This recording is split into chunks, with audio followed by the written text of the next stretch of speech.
Welcome to the highlight reel of the June 2026 Monster Bash in Cranberry, Pennsylvania. Stay tuned to the very end to see what treasures I brought home.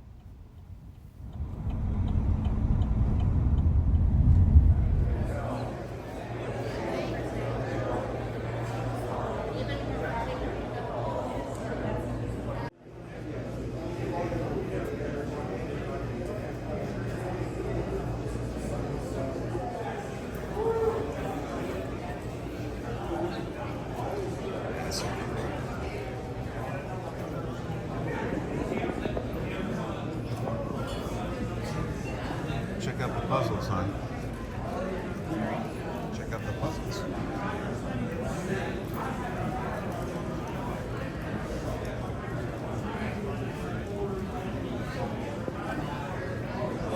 Nice one too. 1,000 keys. Those are new. That's fun.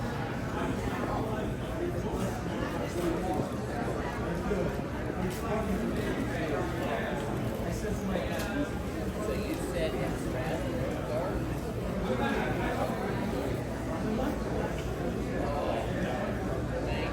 Oh, look what they got this time. The robots. Oh man.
Yeah, they are. Definitely. Goldfinger Yeah. and hand puppets, which seemed to be a big thing back in the day. Oh my gosh, look at the robots. That's awesome.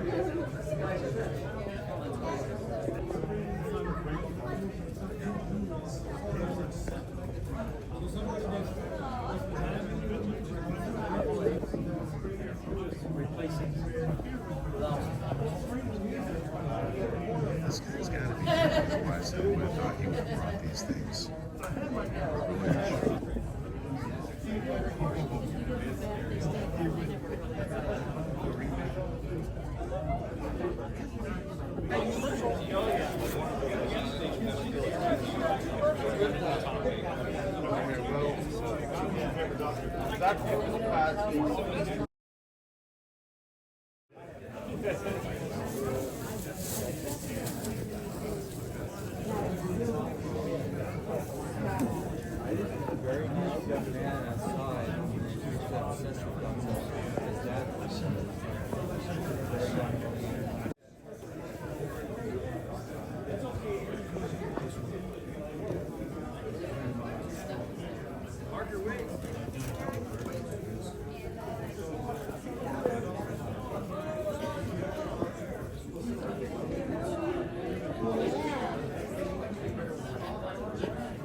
They're on the back. It's right on the back. No, yeah, go ahead. $2. $2. No.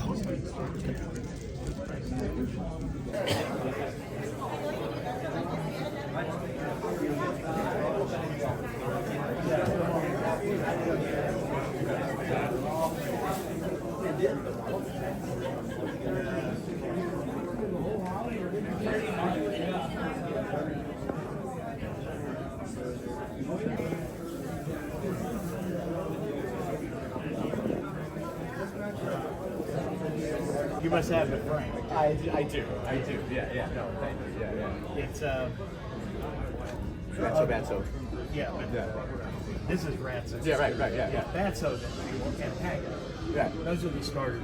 Yeah, Those are exactly, yeah, for sure. the brains and the money is pretty hard. But Yeah, definitely.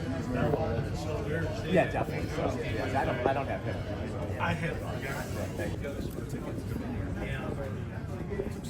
That's all I'm sure. All right. Good to see you.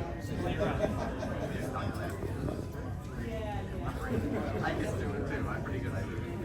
Oh, so you can Yeah, 150. Yeah, 150.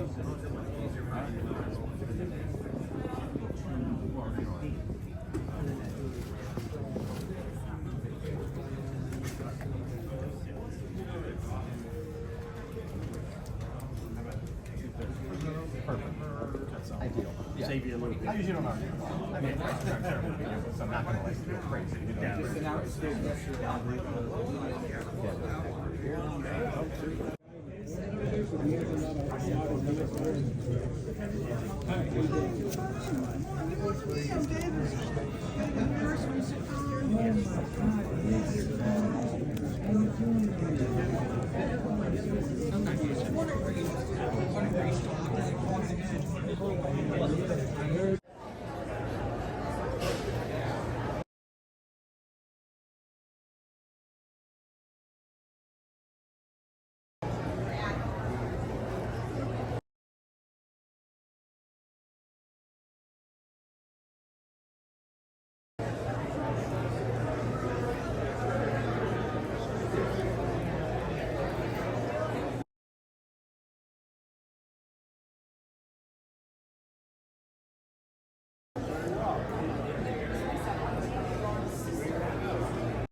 It's coming for me.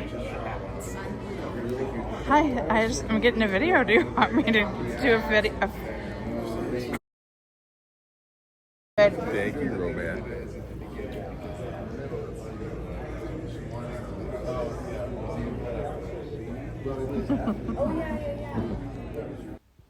And that still you saw inserted into the footage of me with Roman was taken by Jeff, a friend of the Grotto Orloff show. And he also made these wonderful handouts, these cards and the placard. Grotto is a friend of mine and a friend of Jeff's, and he runs a wonderful Monster Kid channel on YouTube. And we would appreciate it if you went ahead and watched his show and subscribed. Let's take a look at the things that we brought back from the Monster Bash in June of 2026.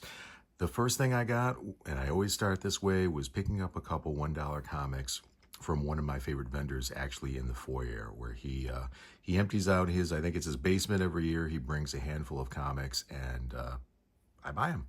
So we've got a Richie Rich gold and silver 40-cent. This one is from let me just double check here, 1977. Which means that they went to the 40 cents. Harvey did a little bit sooner than DC and Marvel. A little surprised to see that. Love Richie Rich. Of all the Harvey characters, he's my favorite, even over Casper. And Wendy the Witch and things like that. I don't know, something about him. Okay, we also picked up a copy of Batman and Plastic Man. I imagine this is going to be some sort of... oh, let's see if it actually says here. Yeah, it's The Brave and the Bold, which is kind of a superhero team-up title from back in the day. And this one is 1975. Again, it doesn't have a cover. Obviously, I'm not going to bag and board it, but look at that beautiful art. We've got, let me just see, that looks like, yeah, Jim Aparo.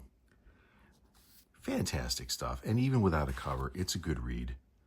And for $1, I'll take that. And then one of my favorite things I picked up from him, the holiday special. This is 1980, the heyday of my collecting regular comics from DC and Marvel. a big year, but also just about the last year that I was collecting from the big two. Holiday special, it just absolutely drips with the Christianity, which was celebrated at the day openly. Didn't have to conceal it. It was the de facto religion of the United States, and it was celebrated as such. And I miss those days. I don't know what's going on today. I'll leave that up to you. But again, terrific issue, 1980, big issue with all the stars of the time, and not just the superheroes like Batman and Superboy, I think there, but also you've got your Jonah Hex, you've got your Sergeant Rock.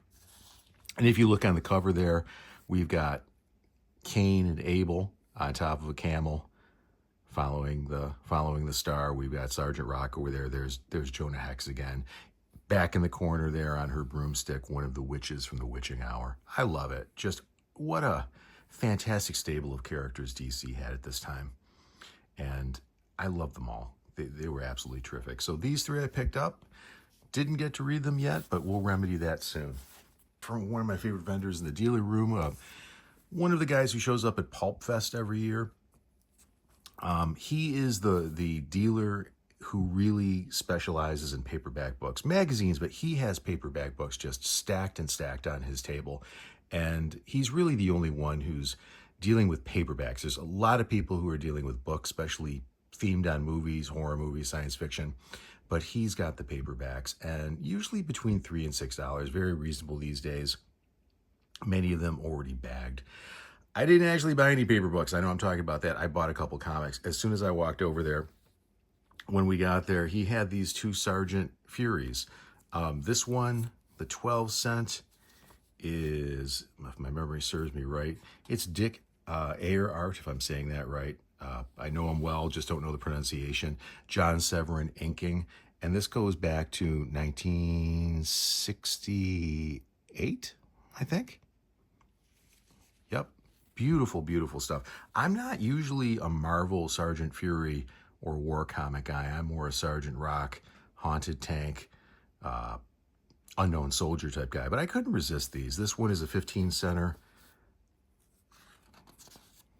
We're looking at 1971. So we've turned into a new decade here, but still 15 cents. Again, I think we've got Dick Ayer art, but I don't think we've got Severin pencils. No, it looks like we've gone to Sid Shores. Okay. Beautiful, beautiful stuff. Look at those covers. Fantastic. And then the other, and by the way, why did I pick it? Because they were 50 cents a piece. I would have picked them up if they were a couple dollars, but at 50 cents a piece, how can you say no to that? And then I also grabbed this for 50 cents a piece. Mad, June 151. I'm sorry, June of 1972, number 151. 40 cents. Cheap, I agree. Maybe it wasn't then, but it sure is now. And look at this beautiful stuff. Absolutely fantastic. You turn in and you've got all the satire surrounding some of it looks like poetry there. We've got Richard Nixon.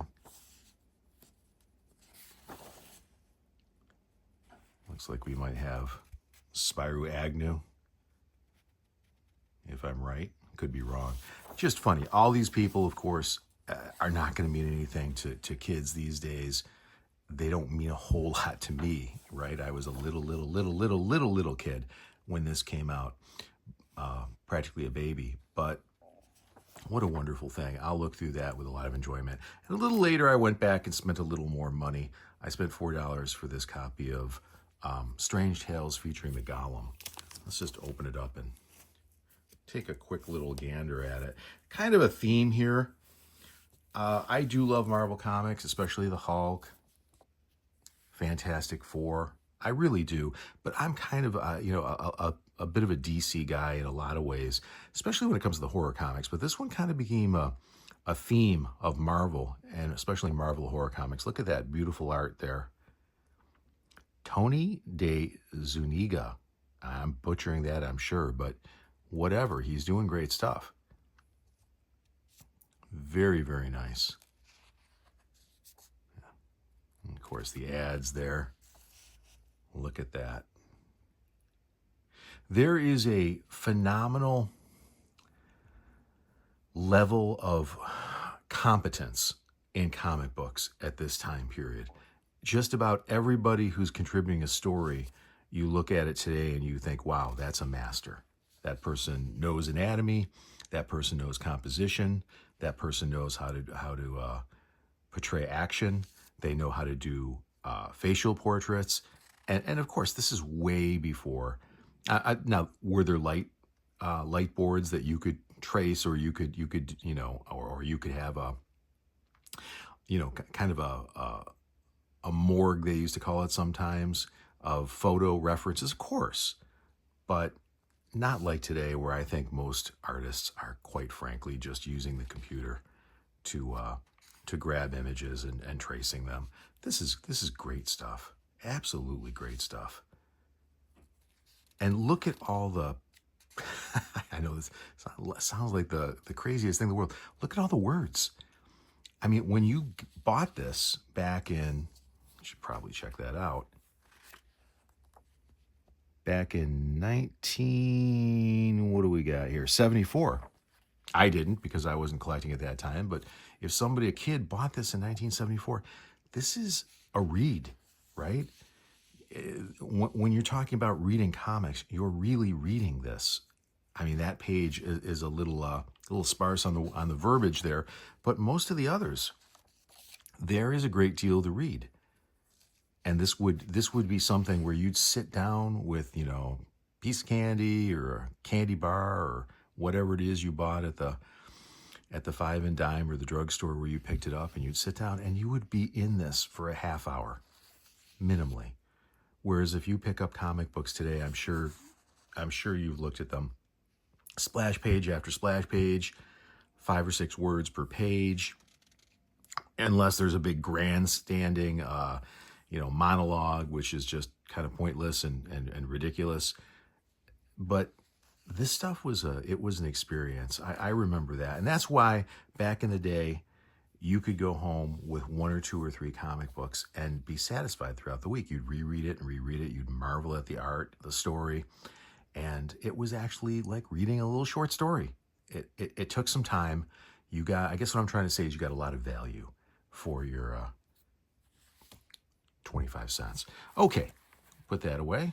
We'll board and bag that again later. At the place I'm sure you saw in the video where all the Topstone and Ben Cooper and Collegeville masks were, that man also had, who I talked to for a while, and he was a fantastic conversationalist, a former art teacher, pardon me. Had a lot to say about teaching and about state of schools today. We talked for a while, but he had a couple comics for $3 a piece. And again, going back to that Marvel horror theme, here we've got Beware #6, and the copyright date on this is 1973. Wow, that is gruesome. Okay, a lot of these held stories. I'm not sure about this one right here. I'd have to look at it a little bit more closely. A lot of them had reprints from tales and stories from the 50s and even as far back as the 40s. I'm not sure what's going on with this one, as well as some new tales. And here, The Living Mummy. And this is what Marvel did. If you're a Universal Monster fan, DC did the anthology horror comics, The House of Mystery, The House of Secrets, The Witching Hour. I love them. Love that stuff. But Marvel kind of did it very differently. They went after the Universal monsters. I'm not sure, what the copyright status was. I don't know if you can copyright The Mummy. They called their version The Living Mummy. But they went hard on that. They had a werewolf book. I think it was Werewolf by Night. They had The Mummy. They had a Frankenstein book. They, of course, had Dracula, The Tomb of Dracula, which is a marvelous book by Gene Colan. Art, rather. But they went hard on that. So your Universal Monster fans are going to absolutely eat this stuff up. Wow, this is really, really nice artwork. Where are we looking at here? Looks like we've got Val Maverick, artist and co-plotter, and Don Adkins, inker. Well, gentlemen, you did a nice job. It's beautiful stuff. Look at that. And my favorite artists of this period is John and Sal Buscema, or Buscema, I've heard it pronounced a bunch of different ways. Those two, especially for the Hulk and for Conan. And it seems that they kind of became the house style. I know it's easy to say that it's Kirby, and it was in a prototypical way, but the Buscemas really kind of, I don't want to say perfected it, but they took some of the edges off of it and they created a form that was a little less cartoony, a little more realistic, just a little. But they left the bones of Kirby and the basic action, and that's fantastic. And why am I bringing that up? The Buscemas didn't do this, but you can see all across Marvel that you've kind of got this house style. This is great. I don't think I mean, if this was showing up in comic books today, I think we'd all still be collecting, right? But they've kind of moved on to a style which is a lot more manga influenced and obviously influenced by artists of the 1990s. And I'm not dissing those artists. I realize they're fantastic in their own right, but they're just not what I want when I look at a comic book. Look at that. The Mummy treading across a desert scene. Jeep there.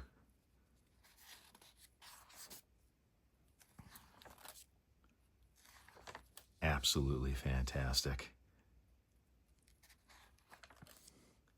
Used to be that old TV series about a crew on a Jeep in Africa, and for the life of me, I'm forgetting the name of it right now, but very reminiscent of that. And then we've got a background story that looks like it might have been a reprint.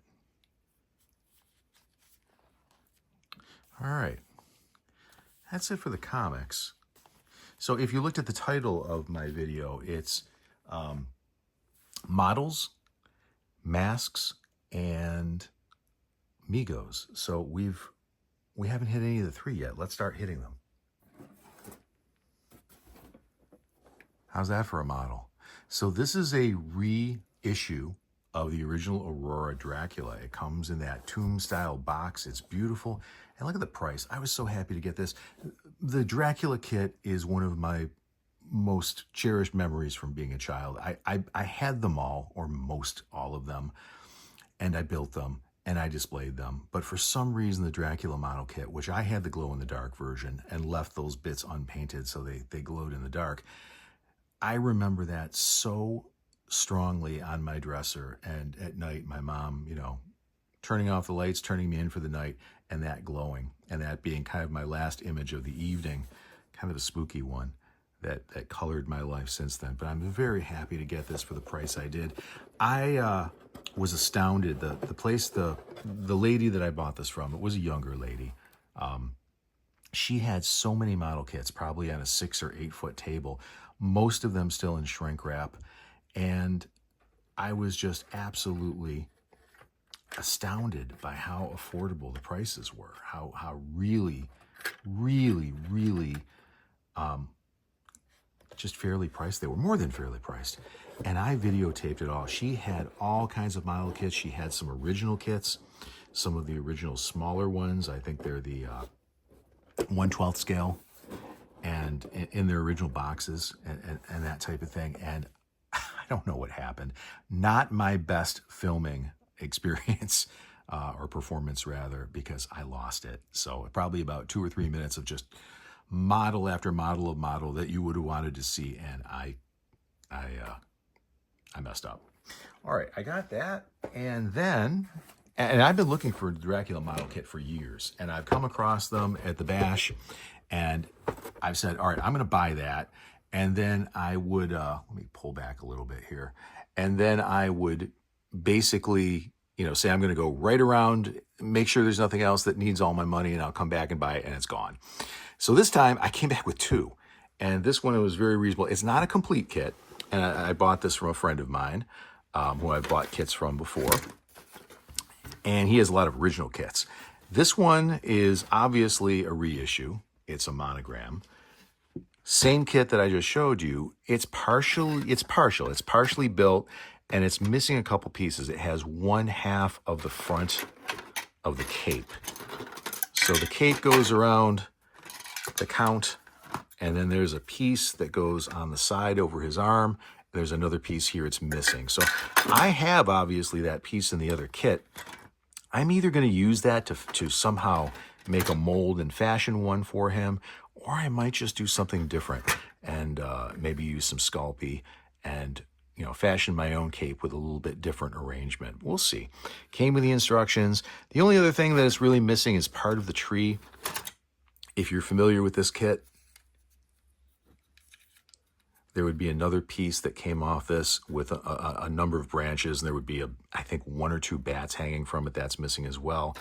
From the stand, we're missing some of the sprouts of grass, and I think 2 little pieces here of stone that go there are missing.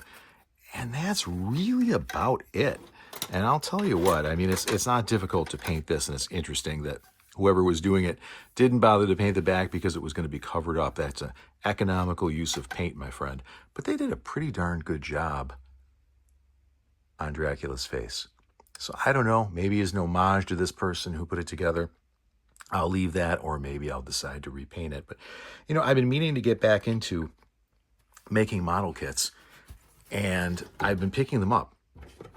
I got the Wolfman for Christmas.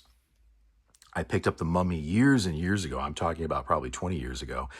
And I also have picked up the Hunchback of Notre Dame. I've picked up the Forgotten Prisoner of Castle Mar, or Nightmare, right? I've picked up a couple others, Phantom of the Opera. I haven't put them together yet. I'm waiting for that series of rainy days in my life where I have the time to do it. But I might kind of do this one like real soon. If I do, I'll take you along for the ride. All right, I got one more thing to show you, which is very, very special. Let me pause the camera for a moment. Okay, I'm back, and I fibbed a little. There isn't one more thing, there's 2. I should have remembered, right? We've got a trifecta here. We got models, we just had those.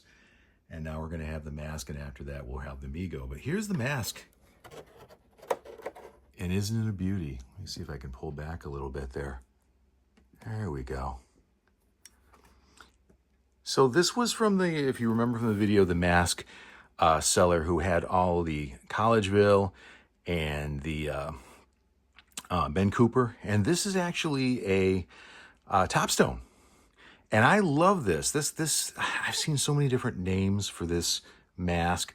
Creepy this, or the Creepster, or Creep that, whatever. But it's obviously like a creepy young man, like a monster kid, if you will. And I love the color scheme, the red and the yellows and the kind of the orange, blending it all in, which I love for a scheme. It's one I want to use as a color scheme for a future monster den, if you will. Love that color scheme. And this is great. This is actually a vacuum form mask. You can see that.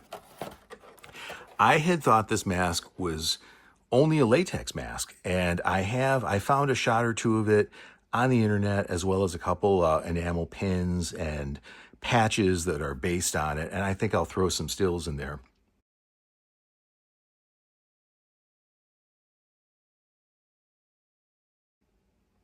But I didn't realize that Topstone had such a presence in the vacuum form world, and they do. And I saw all kinds of them in this guy's collection. I would have loved to buy so many, but they were expensive.